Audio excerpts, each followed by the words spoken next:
지난 한 주는 정말 폭염이 심했습니다. 여러분들 너무 수고 많이 하셨지요? 밖에서 일하시는 분들 특별히 많이 쓰셨습니다. 여러분도 그러시겠습니다만 저도 살아가면서 실감하는 게 있어요. 산다는 게 참 만만치가 않습니다. 그렇죠?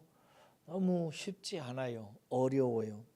그래서 옛적부터 현인들은 인생살이를 가리켜서 고해, 즉 고통스럽게 바다를 항해하는 것과 같다 이렇게 표현했습니다. 고통스럽게 고생하며 바다를 건너는 것과 같다. 그래서 사람은 태어나면서부터 울며 시작하는가 봐요. 깔깔대며 어렸을 때 자라서 젊었을 때 이제 뭔가 해야지 하고 엄청난 항해를 하는 것 같지만 그 항해가 쉽지 않습니다. 바람도 많고 풍랑이 일고 고기가 그렇게 많이 잡히는 것도 아니고 몸살하면서 살아갑니다. 그러면서 이 고해의 항해길을 하다 보면은 마음속에 그저 오늘 또 좀 바다가 좀 잠잠했으면 좋겠다. 오늘 또 평안하게 하루 일상의 생활을 잘 하고 마무리했으면 좋겠다 하는 바람이 나이가 들수록 마음에 이렇게 많이 자리 잡게 되지요. 오늘 말씀에 보면은 제자들이 항해하다가 아주 죽음의 위기에 떨어집니다. 갈릴리 바다, 사실은 호수인데요. 되게 큰 호수기 때문에 바다라고도 이렇게 합니다. 그런데 이 바다에 큰 풍랑이 인 것입니다. 갈릴리 바다는 때때로 서북 쪽에서 바람이 불면은요, 그 바람이 셀 때 서북 쪽 높은 언덕을 돌아서 갈릴리 바다로 바람이 들어오면서 회오리가 일어나곤 합니다. 그래서 큰 회오리가 일어나면은 이 회오리 이름을 가리켜서 광풍이다. 미칠 광자, 바람풍자 이래 가지고 미친 바람이라고 이렇게 붙어져 있습니다. 광풍이 일어난 거예요. 밤중에 항해를 하는데. 그래서 제자들이 이 회오리 광풍에 휘말려 가지고 죽음의 위기에 빠진 것입니다. 그래서 모두 다 두려움에 사로잡혀서 아수라장이 된 것입니다. 여러분, 참고로 사람이 두려워하는 큰 두 가지 이유가 있어요. 아세요? 첫째는 몰라서입니다. 사람은 다 죽음을 두려워합니다. 왜 그러냐면 몰라서 그렇습니다. 죽음이 얼마나 좋은 것인지 몰라서 그렇습니다. 두 번째는 왜 사람이 두려워하는가? 알기 때문에 그렇습니다. 왜 그러는가? 아는데 그 위기, 그 풍랑을 어떻게 이겨야 되는지, 어떻게 넘어가야 되는지 힘도 없고 지혜도 없고 방법도 없기 때문에 그런 것입니다. 오늘 본문 말씀에 나오는 거 보면은 광풍에 대해서 제자들은 알아요. 거기서 먹고 살면서 물고기 잡이를 한두 해 한 게 아니에요. 그래서 이 바람이 무슨 바람인지 어떻게 해야 되는지 압니다. 그런데 능력도 없고 방법도 없습니다. 그래서 제자들은 두려움에 빠지게 됐고 예수님을 깨우면서 원망까지 합니다. 그런데 여러분 기억하십시오. 성도가 고해, 고통스러운 인생의 바다를 건너가면서 겪게 되는 광풍은 성도에게 엄청난 유익을 줍니다. 성도는 살아가면서 만나게 되는 광풍으로 인해서 죽는 게 아니라 살게 되어 있습니다. 오히려 엄청난 유익을 얻게 됩니다. 그래서 오늘 본문 말씀은 그 유익에 대해서 우리가 유익에 대해서 말씀하고 있는 본문입니다. 여러분, 그 유익을 들을 마음이 있으십니까? 그 마음이 있으시거든 먼저 하나 주의점을 생각하셔야 됩니다. 이거 체득하셔야 돼요. 위기가 있고 힘든 일이 있거든 감정이 주인이 돼가지고 폭군 노릇을 하는 것을 삼가 주의하십시오. 여러분, 사람은 하나님의 인격적 형상으로 창조되었기 때문에 인격적으로 살아가게 되어 있어요. 인격은 세 가지 요소의 작동인데요. 첫째는 지성이고요, 둘째는 감성이고요, 셋째는 의지입니다. 사람은 그래서 일반적으로 무엇에 대해서 먼저 지성적으로 알고, 아는 것에 대해서 우리의 감성이 느낌을 갖게 돼요. 좋은 느낌, 나쁜 느낌. 그리고 그 좋은 느낌과 나쁜 느낌의 정도에 따라서 이렇게 행동도 하고 저렇게 행동도 하면서 살아가는 것입니다. 그런데 여러분, 이 인격의 지성과 감성과 의지의 순서가 상당히 중요합니다. 항상 순서대로 일이 풀리는 건 아닙니다만은, 그러나 인격의 3요소에 대해서 지, 정, 의, 이렇게 순서를 매겨놨습니다. 그렇죠? 혹시 의정지 이렇게 하는 거 봤어요? 없습니다. 지성, 감성, 의지. 먼저 제대로 알고, 아는 것에 대해서 감화를 받고, 감화를 어느 정도 받느냐에 따라서 선은 취하고 악은 버리는 것입니다. 그런데 때때로 산다는 것이 자기 생각대로 환경이 풀리는 게 아니어서 자기 상상과 자기의 바람과 소망대로 환경이 주어지는 게 아니에요. 그래서 원치 않은 환경이 올 때 때때로 지성보다도 감성이 앞장서고 주인이 되어서, 심지어 어떤 경우에는 폭군이 되어가지고 내 인격적 삶을 무너뜨릴 때가 많습니다. 대부분 그때 싸우고 그때 인생을 망칩니다. 성경에 보면은 가인이라고 하는 아담의 첫 번째 아들이 있잖아요. 어느 날 동생 아벨하고 예배를 드렸어요. 근데 하나님께서 아벨의 제사는 받으시고 가인의 제사는 받지 아니하셨습니다. 그러면 생각을 해야지요. 지성적으로 왜 내 예배는 받지 않으셨을까? 근데 가인은 시기심과 분노에 폭발해서 동생 아벨을 들에서 돌로 쳐 죽여서 그의 인생이 박살이 납니다. 또 성경에 사울이라고 하는 사람이 있어요. 왕이죠. 사울이 어느 날 골리앗을 이기고 돌아오는 다윗이 사람들의, 민중들에게 엄청난 환호를 받는 거 보면서 시기심에 사로잡혀가지고 인생을 망칩니다. 생각을 했어야죠.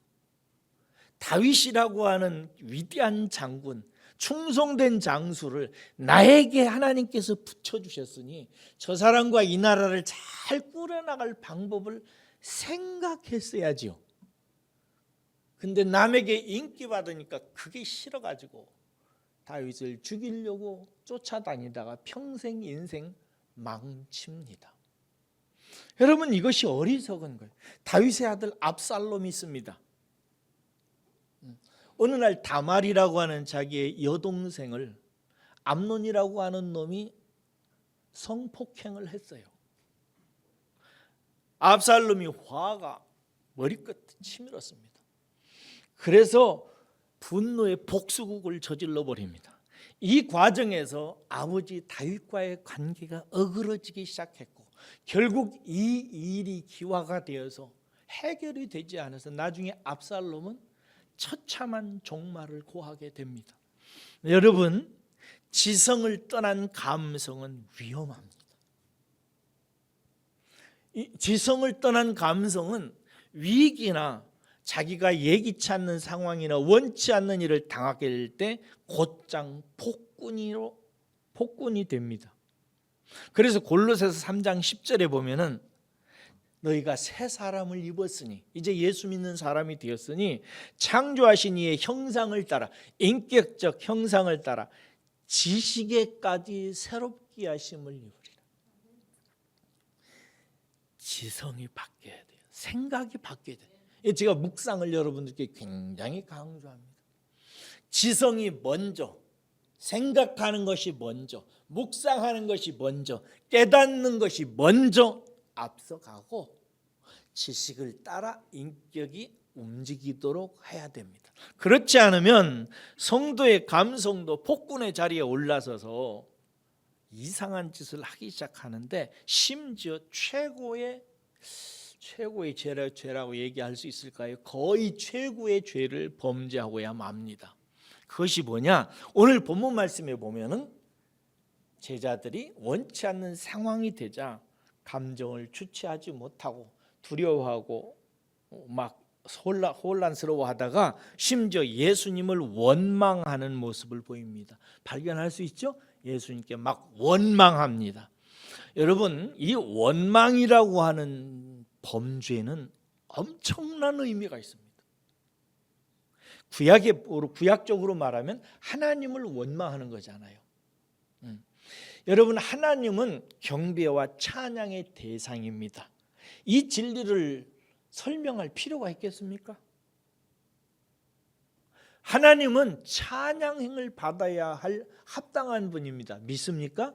경배를 받아야 마땅한 분이세요. 그분은 위대한 분이십니다. 너무 좋은 분이세요.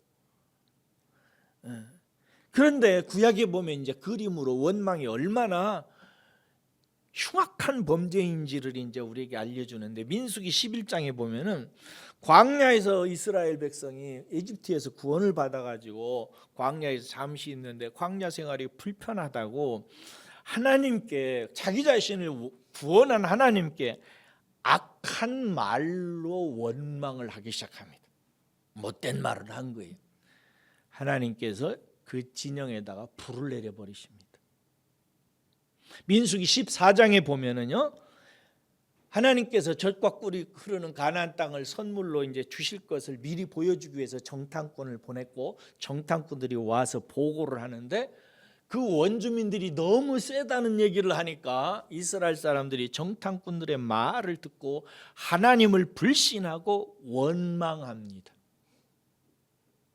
그랬다가 광야 40년 동안 믿음 훈련을 죽게 합니다. 성도 중에 그런 분들 참 많습니다. 민수기에서 21장에 보면 하나님이 만나를 먹여주시는데, 만나를 하찮은 음식이라고 원망합니다. 그러자 하나님께서 그들 가운데 불뱀을 보내십니다. 그래가지고 불뱀에 물려서 다 죽어가게 만들어요. 만나는 오늘날 무엇이요? 하나님의 말씀이에요. 하나님의 말씀을 하찮은 것으로 여기는 것, 그리고 그 말씀을 하찮은 것으로 여기고 오히려 그 말씀으로 광야의 생활에서 생명을 잇고 살아갈 생각을 하지 않고 하찮게 여기고 원망하는 것이 얼마나 큰 범죄인지 모릅니다.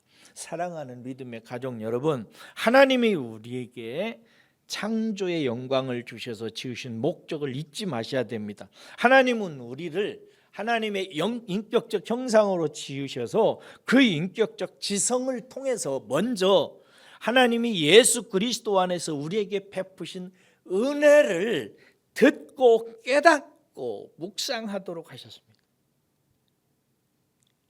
하나님의 말씀을 지성으로 듣고 그 은혜의 깊이와 넓이가 얼마나 놀라운 것인지를 먼저 지성으로 깨닫게 하셨습니다.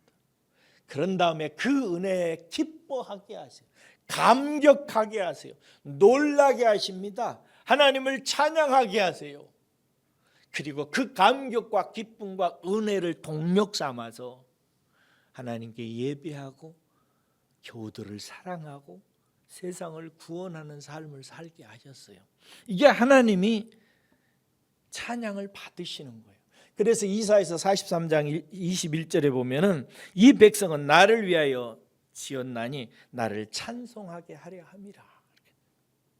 하나님은 예수 그리스도 안에서 우리에게 놀라운 은혜를 베푸셨고 우리로 하여금 그 복음을 듣게 하셔서 깨닫게 하셔서 우리 마음에 감화받아서 하나님을 찬양하게 만들려고 하나님께서 우리를 지으셨어요. 그런데 문제는 우리가 걸어가는 인생이 살아가는 인생이 고해란 말이죠. 고통스러운 바다를 항해하는 거예요. 그래서 때때로 내가 원치 않는 풍랑을 만나기 때문에 풍랑 원하는 사람이 누가 있겠어요? 그런데 인생은 고해의 길을 걷는 것입니다.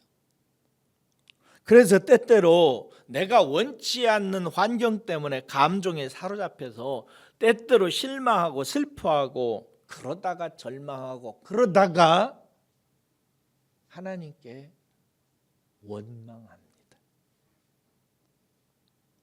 그 광야 생활에서 먹고 살고 힘내라고 주신 만나에 대해서 하찮은 것으로 여기고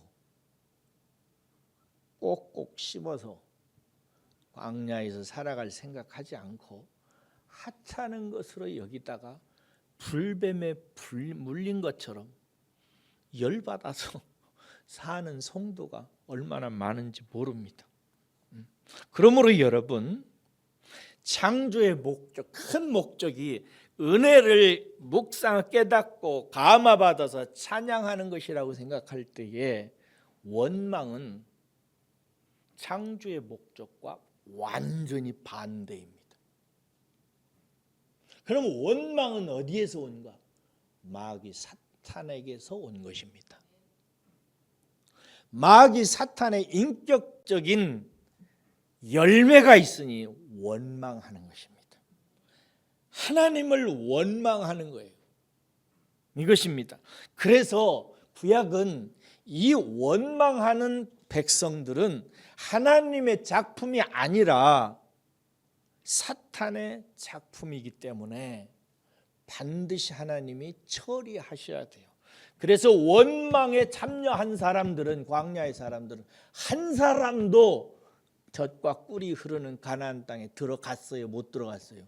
한 사람도 못 들어갑니다. 이게 무엇을 의미하는가? 깊이 생각하셔야 됩니다. 천국에 못 들어간다는 뜻이 아니에요.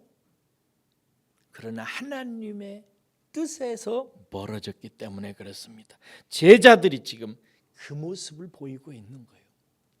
그럼 어떻게 이 문제를 풀어낼까요, 여러분?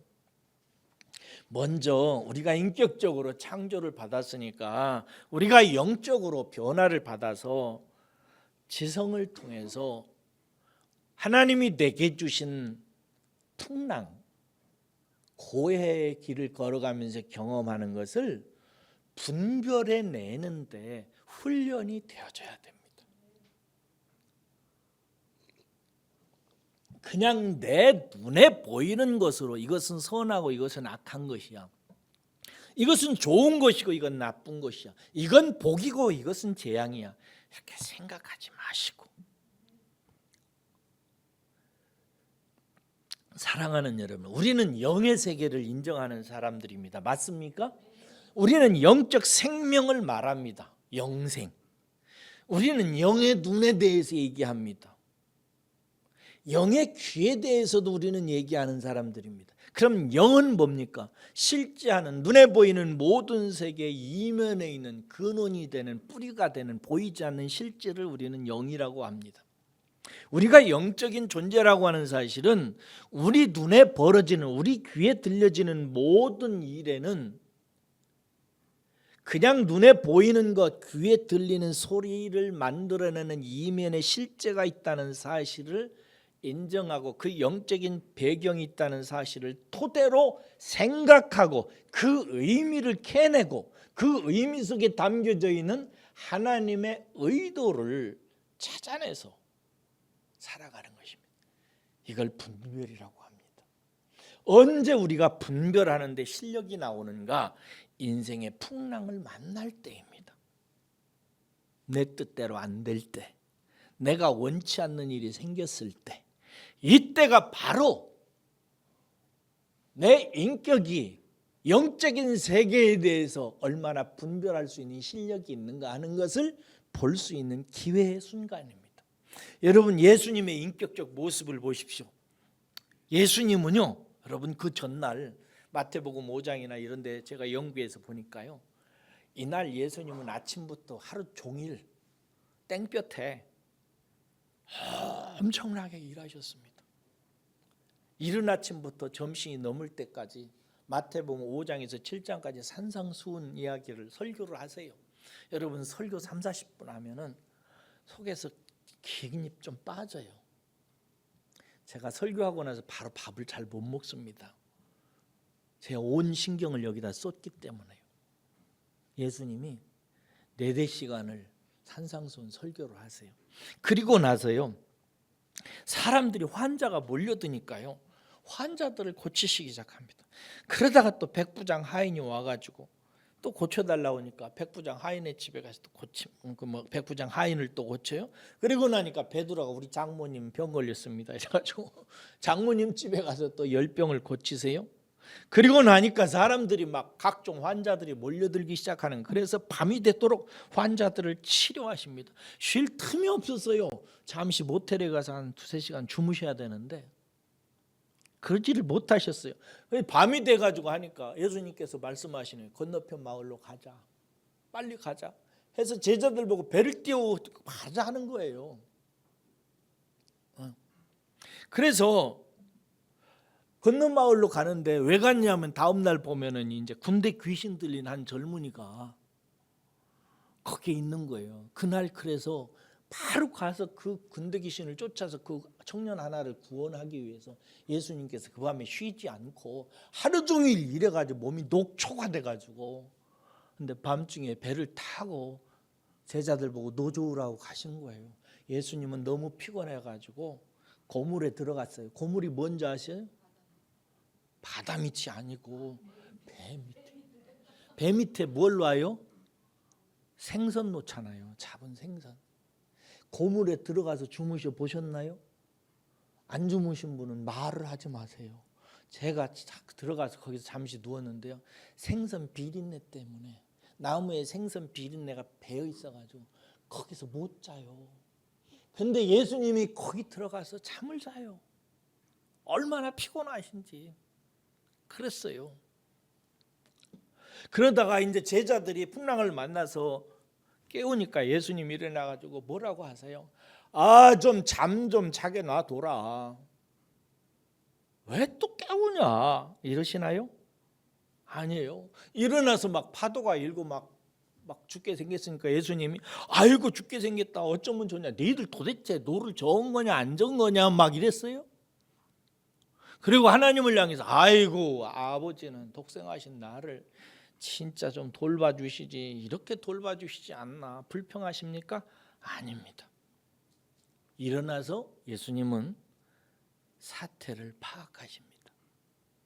그리고 나서 아주 독특한 언행을 하십니다. 예수님은 배 위에 서시더니 어미롭게 이렇게 말씀하십니다. 잠잠하라. 영어에는 quiet, be still 이렇게 되어 있습니다. 잠잠해라,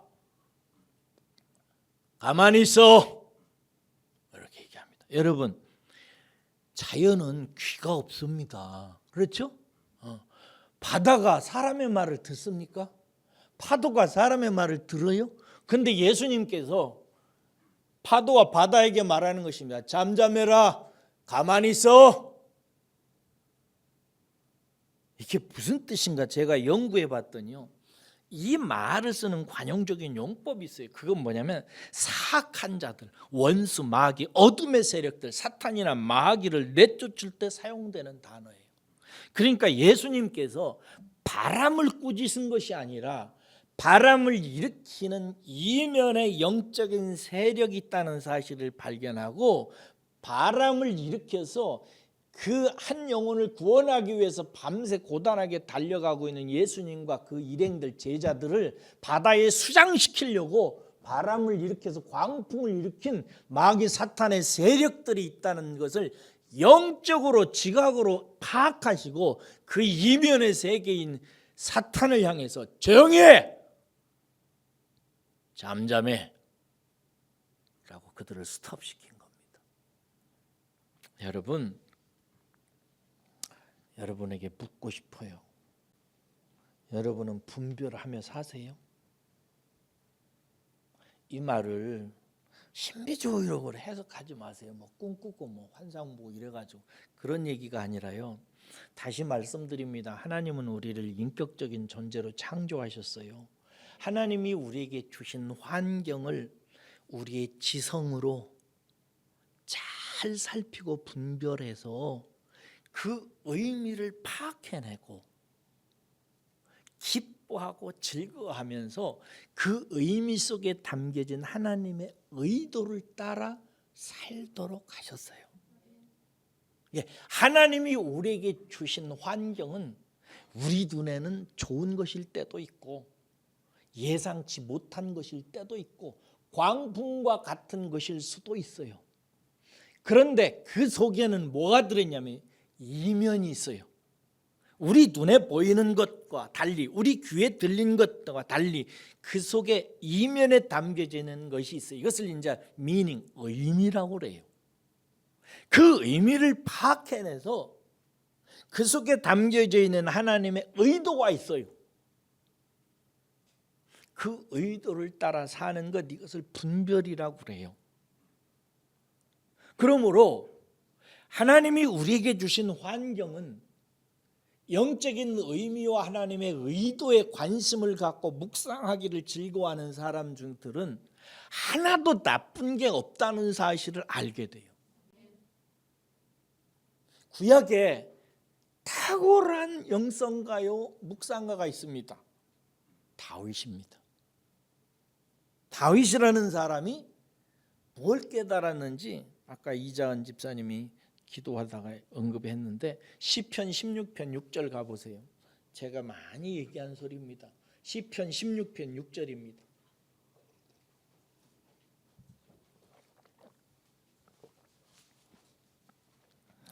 시편 16편 6절입니다.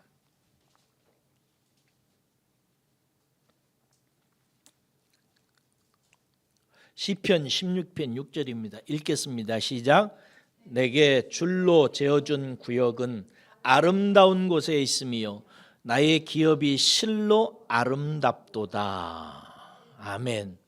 여기 다윗은 이런 얘기를 해요. 하나님이 자기 자신에게 주신 환경을 하나님이 밀리미터자 줄로 딱 재워줘가지고 너는 이런 환경 속에서 살아라. 이런 것을 만나고 이런 것을 경험하면서 살아라 주신 줄로 재어준 환경이다라고 이렇게 얘기해요. 그러면서 말하기를 이것은 아름답다고 얘기합니다. 여기서 아름답다는 말은 비유리풀이 아닙니다. 딱 맞다, 적합하다, 알맞다 이런 뜻입니다. 하나님이 내게 이렇게 살라고 만들어주는 환경은 나에게 어떻다? 딱 맞다. 이게 의미예요. 그러면서 말하기를 이것을 기업이라고 이렇게 합니다. 여러분 생각해 보세요. 사실적으로 말하면 우리 눈에 보이고 귀로 듣고 경험하는 것으로 보면은 하나님이 줄로 재어준 다윗에게 재어준 구역은 그야말로 자기 자신을 평생 삼키고 괴롭히는 풍랑과 같은 삶이었습니다. 그렇죠? 다윗이 평탄하게 살았습니까? 엄청 고생하고 살았습니다. 그러므로 하나님이 줄로 재어준 환경은 풍랑이 가득한 고해와 같습니다. 그런데 다윗은 말합니다. 아름답다. 내게 딱 맞는 것이다. 이렇게 얘기합니다. 이것이 다윗이 풍랑과 같은 자기 인생에 대해서 묵상함으로 깨달은 미닝, 의미인 것입니다. 그리고 그 의미 속에서 다윗은 하나님의 의도를 발견해요. 그 의도를 가리키는 단어가 기업이에요. 기업이라는 말은 무슨 뜻이에요? 자기가 잘 가꾸고 살펴서 열매를 내야 되는 것을 말하는 것입니다. 풍랑 가득한 환경을 잘 가꾸고 살펴서 열매를 내서 먹고 살라고 주신 기업이다 이 말이에요. 이것이 성도의 분별입니다. 자, 제자들의 경우를 생각해 봅시다. 제자들이 여러분 풍랑을 만나게 된 진짜 배경은 뭐예요? 35절로 가보세요. 오늘 본문 말씀 35절 가보세요. 왜 제자들이 풍랑을 만났고 풍랑을 만나게 된 진짜 배경이 뭐예요? 예수님이 저편으로 가자 이랬어요.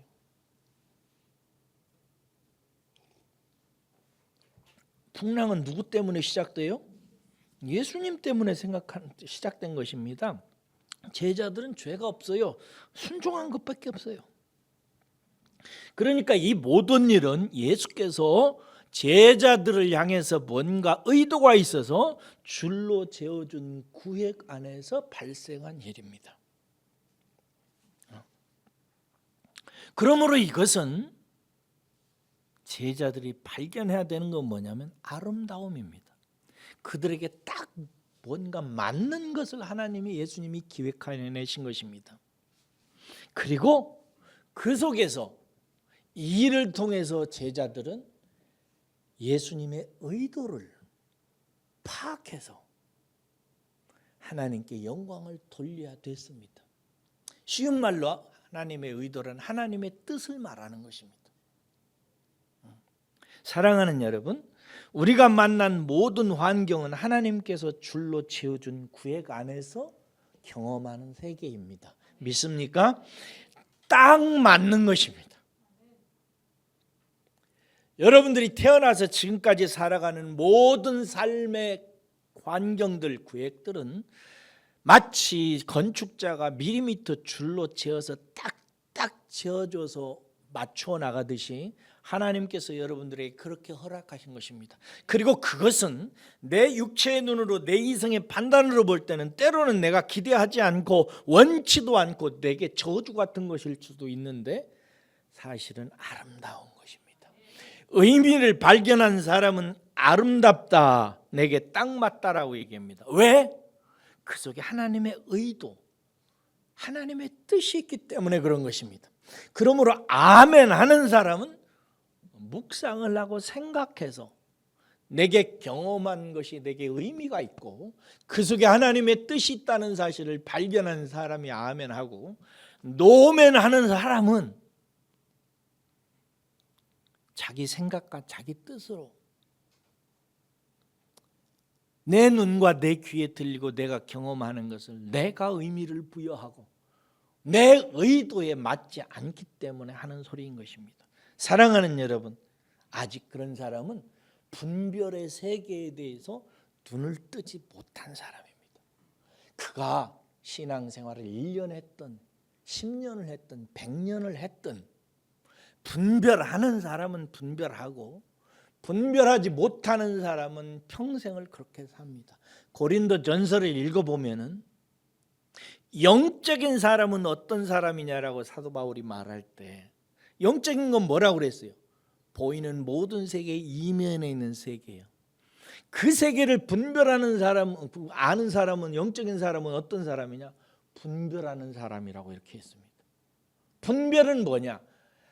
인격적인 형상으로 지음을 받아서 하나님이 주신 줄로 지어진 환경의 의미를 묵상하고 생각해서 그 의미를 캐내서 요거 딱 나에게 맡겨 주신 거구나. 그리고 이것을 잘 어떻게 경영하고 내가 활용하고 잘 살아서 하나님께 영광을 돌리고 기뻐하고 즐거워하라고 주신 것이구나. 내가 성장하라고 주시는 것이구나. 이런 것들을 깨달아서 하나님께 영광을 올려드리고 변화되고 발전하는 사람입니다. 그렇기 때문에 풍랑은, 특별히 풍랑은 우리 눈에 원치 않는 것입니다. 하나도 항해하는 사람이 풍랑을 원하지 않습니다. 그런데 바다는 풍랑이 있습니다. 깊은 바다로 갈수록, 다른 말로 말해서 위대한 꿈을 꾸고 뭔가 하나님의 나라의 깊은 세계를 향해서 하나님께 부름을 받은 사람은 큰 풍랑을 만나게 되어 있습니다. 대해로 가는데 잔잔하기를 기대하는 사람은 무지한 사람입니다. 그 사람은 나는 하나님의 큰 영광과 은혜를 경험하고 싶다. 하나님은 큰 바다로 보내십니다. 시편의 116편에 나와 있습니다. 하나님의 기적이라고 얘기합니다. 어떤 기적이냐? 하나님께 은혜를 받은 사람은 큰 바다에 나가서 물질을 합니다. 물질을 하면서 파도를 경험하고 고생을 합니다. 그리고 나서 그러면서 하나님을 찾습니다. 그리고 거기서 하나님의 은혜를 경험하고 항구로 돌아옵니다. 사랑하는 여러분, 그러므로 우리가 살아가면서 원치 않는 풍랑은 하나님의 특별 기획 속에서 나타난 놀라운 구획입니다. 하나님의 특별 기획이 거기에서 있는 거예요. 여러분, 그래서 그걸 기업이라고 하는 거예요. 잘 경영해서 그 속에서 하나님이 우리에게 주신 것을 받는 거예요. 기업이라고 하는 말의 뜻을 아십니까? 사전에서 보면 물려받아 가지고 차지한 몫을 말한다고 이렇게 되어 있는데요. 성경하고 비슷합니다. 조상이나 부모에게 물려받은 재산이나 지위 또는 그것을 이어받는 목 이렇게 되어 있습니다. 이걸 성경에서 그대로 차용해 가지고 하나님께서 우리에게 물려주신 재산이나 몫을 말하는 것입니다. 실제로 이것은 이제 그림으로 이스라엘에게 보여주기 위해서 하나님께서 가나안 땅에 이스라엘 백성 들어갔을 때 가문별로 가족별로 땅을 나누어서 주시죠. 이것을 기업 혹은 분깃이라고 성경은 말합니다. 하나님께서 자기 백성에게 주신 몫이에요. 각 가정별로 개인별로 주신 몫이 있어요. 이걸 기업이라고요. 이 기업을 그냥 받아놓으면 됩니까?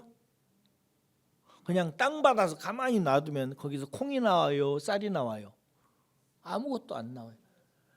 딱 나에게 맞는 것으로 주셨으니까 그것을 잘 어떻게 해야 돼요? 경영해야 됩니다. 잘 경영해. 내게 딱 맞는 걸 경영해서 그 결과를 얻는 것입니다. 인격적인 활동을 통해서. 이것을 기업이라고 하는 거예요. 가만히 있어 떨어지는 게 아니에요. 네. 하나님의 특별 기획 작품인 것입니다. 그러면 우리는 어떻게 하나님께서 줄로 지어준 환경에서 우리에게 주신 기업을 발견할 수 있을까요? 이게 굉장히 중요합니다. 사랑하는 여러분, 여러분들이 태어나서 지금까지 살아오면서 고해를 가고 있어요. 거기에 수많은 풍랑을 만납니다. 그것은 여러분들에게 딱 맞는 거예요. 그것은 아름다웁니다. 미닝이. 왜 아름다운가? 왜 딱 맞는 건가? 하나님의 의도가 있기 때문에 그래요. 우리를 향한 선한 뜻이 있기 때문에 그렇습니다. 그러면 우리는 그것을 잘 경영해서 하나님이 우리에게 주신 몫을, 기업을 받아들이는 것입니다. 그러면 일단 그것이 무엇인지는 봐야 될 거 아니에요. 의미를, 의도를 파악해내야 될 거 아니에요. 본문은 그 부분에서 큰 유익을 주는데 제가 첨가로 도움이 주는 두 구절을 여러분들에게 말씀드릴게요. 하나는 로마서 8장 16절에서 17절 가봐요. 로마서 8장 16절에서 17절입니다. 오늘 말씀이 좀 어렵죠. 정신을 잘 차리고 깊이 들으셔야 됩니다. 그리고 반복해서 듣는 게 중요합니다. 로마서 8장 16절 17절입니다. 어떻게 우리는 하나님이 내게 주신 줄로 재어준 구획 안에서 하나님의 기업을 발견할 수 있는지, 어떤 방식으로 하나님께서 하시는지 보세요. 로마서 8장 16절 17절 읽겠습니다. 시작. 성령이 친히 우리의 영과 더불어 하나님의 자녀인 것을 증언하시나니 자녀이면 또한 상속자 곧 하나님의 상속자요 그리스도와 함께한 상속자니. 여기까지. 하나님의 기업을 받는 상속자래요 우리가. 그런데 어떻게 우리가 하나님이 내게 주신 기업을 상속으로 받느냐 하는 것은 하나의 원리가 있어요. 누구와 함께? 누구와 함께? 그리스도와 함께. 예수님과 함께 받는 거예요. 할렐루야. 예수님이 나와 짝이 되어야 돼요. 예수님과 함께 살아야 돼요. 예수님을 멀리하고서는 그 상속이 내게 주어지질 않습니다. 이게 큰 비결이에요. 그래서 예수님께서 우리에게 주신 분깃을 받게 하기 위해서 예수님을 세상에 보내셨고 우리의 죄를 처리하신 후에 생명 주는 영으로 우리 안에 영접해서 오도록 하십니다. 그래서 예수님이 우리 안에 오세요. 그래서 하나님이 우리와 함께 하세요. 할렐루야. 이것을 성경의 복음의 완성이라고 그래요. 임마누엘이라고 합니다. 하나님이 우리와 함께 하신다. 우리와 함께 하시는 하나님을 우리는 예수님이라고 하고, 이 예수님과 함께 우리는 광해 속에서 풍랑 가운데서도 우리에게 아름답게 적합하게 주어진 기업을 받게 되어 있는 것입니다. 또 한 구절 찾아봐요. 어떻게 그럼 예수님이 우리 안에 오셔서 우리와 함께하면 무슨 원리로 우리가 그걸 보게 되는가? 골로새서 1장 12절이에요. 신약 성경입니다. 함께 찾아가 보시기 바랍니다. 골로새서 1장 12절입니다. 함께 읽겠습니다. 골로새서 1장 12절입니다. 읽겠습니다. 골로새서 1장 12절입니다. 아직도 낙엽 밟는 소리가 들리네. 함께 읽습니다. 시작. 우리로 하여금 빛 가운데서 성도의 기업의 부분을 얻기에 합당하신 하나님께 감사하게 하시기를 원하노라. 성도의 기업의 뭐요? 부분을, 각자 부분을 얻게 하신단 말이죠. 그런데 우리로 하여금 어디에서 그걸 얻는다고요? 빛 가운데서 그걸 보고 얻습니다. 빛은 무슨 역할을 하죠? 보게 합니다. 저를 보세요. 빛이 있기 때문에 지금 여러분들은 이종호를 봅니다. 그렇죠? 빛이 있기 때문에 꽃도 보고 하늘도 봅니다. 이 메타포, 이 은유를 생각하셔야 돼요. 하나님이 우리에게 광풍과 같은 현실 속에서 하나님의 기업을 보고 즐거워하도록 하시기 위해서 먼저 예수님과 우리를 하나로 세례로 엮어서 함께하게 하십니다. 그 예수님이 우리에게 무슨 분인가? 빛이십니다.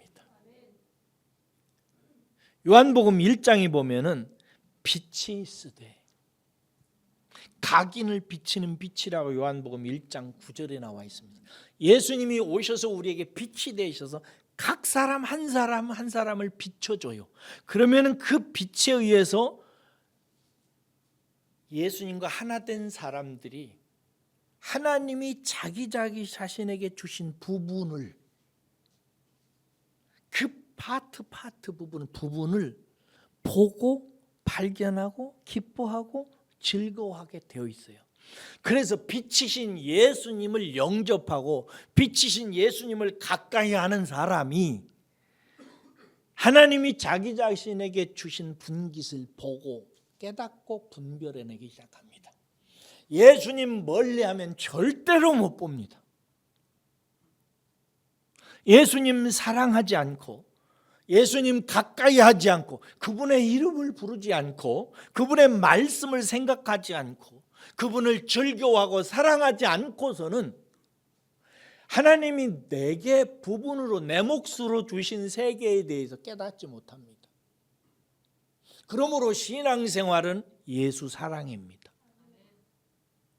예수님 좋아해야 돼요. 예수님 사랑해야 됩니다. 교회당 왔다 갔다 하고 헌금 드리고 청소하고 한다고 해서 신앙생활 되는 게 아니에요. 신앙생활은 예수님 가까이 하는 것입니다. 예수님 사랑하는 거예요. 예수님과 교제하는 거라고요. 그래서 그분은 우리 안에 오셨어요. 예수님이 우리의 전부입니다. 인생의 목표는 예수님이 내 인생의 전부라는 사실을 발견하는 거예요.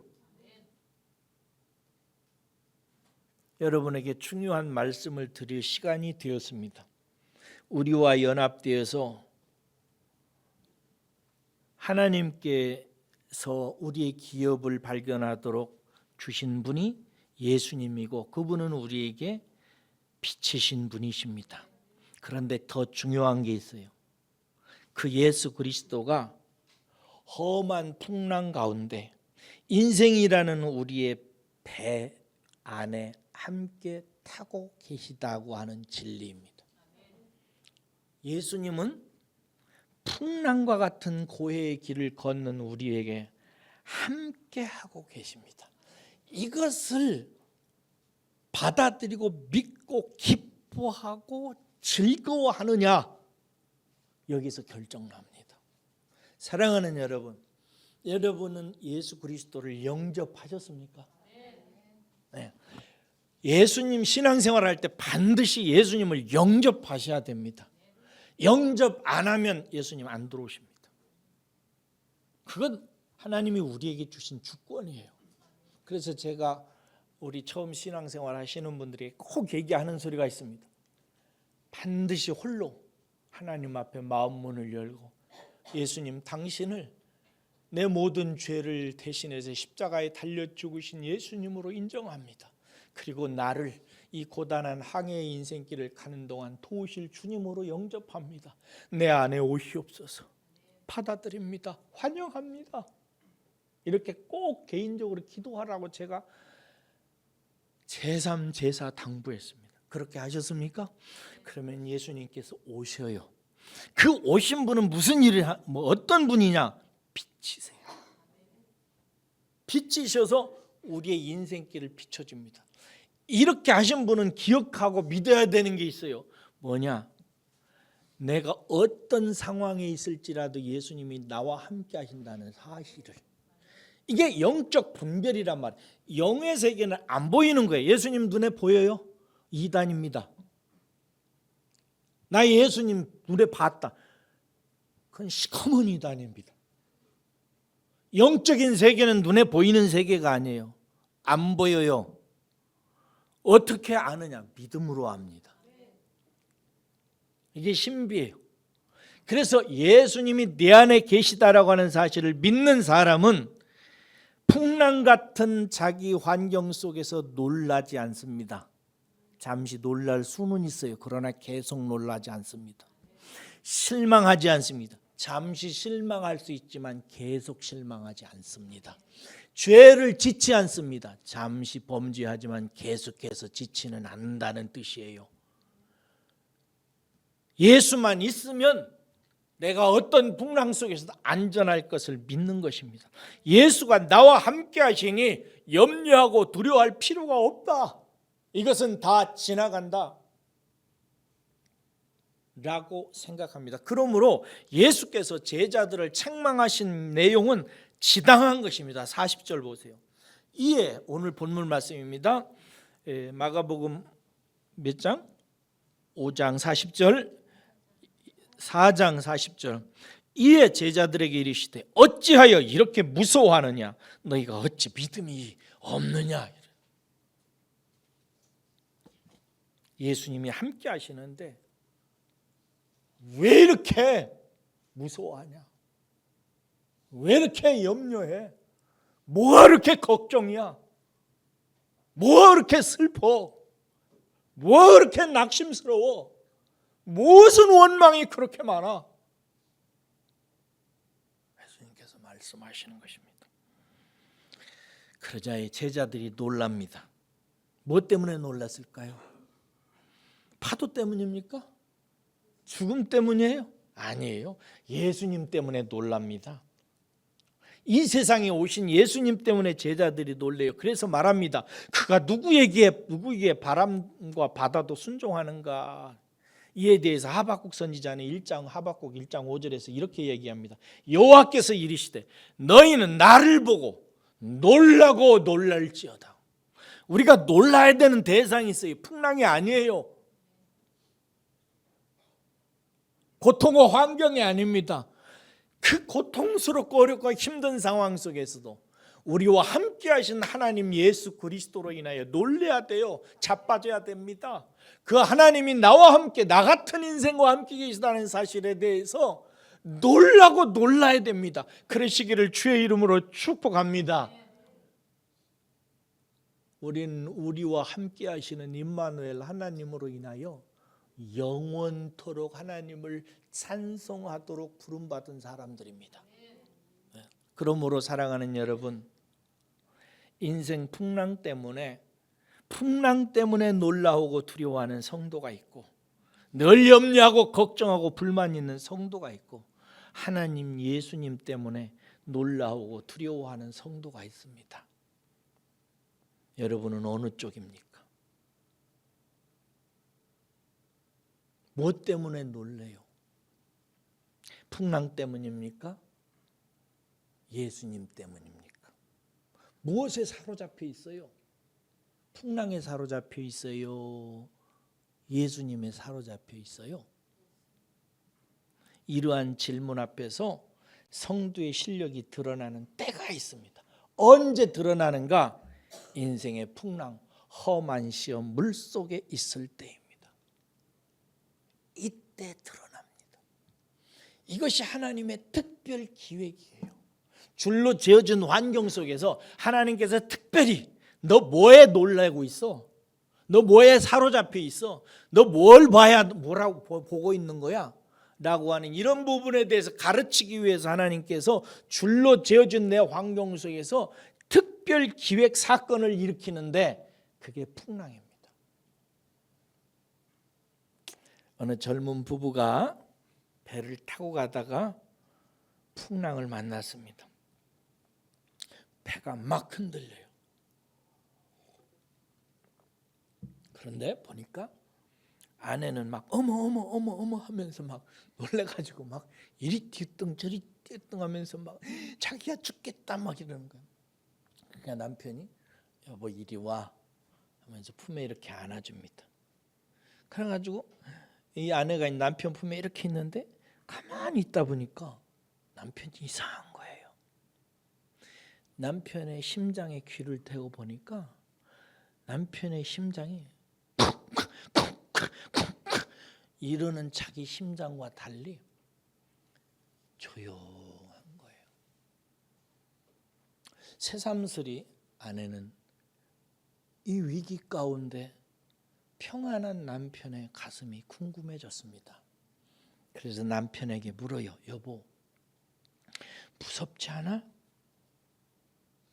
그러자 남편이 여행을 하기 위해서 준비해 놓은 배낭 속에서 칼을 꺼냅니다. 그리고 아내의 가슴에 들이댑니다. 그러면서 말합니다. 무서워? 무서워? 무서워? 아내가 말합니다. 아니, 나를 사랑하는 당신이 그 칼로 뭘 하겠어? 안 무서워. 그래서 남편이 말합니다. 맞았어. 정답이야. 나는 이 풍랑이 나를 사랑하시는 아버지 손 안에 있다는 것을 믿어. 그자 부인이 그랬대요. 아멘 할렐루야 그랬대요. 웃자고 드린 말씀입니다. 사랑하는 여러분, 오늘 말씀을 반복해서 들으시고 진리 가운데서 깨달으시고 하나님의 은혜를 분별하고 그 의미를 생각하고 하나님의 의도 속에서 살아가시기를 주의 이름으로 축원합니다. 기도하겠습니다. 고마우신 아버지,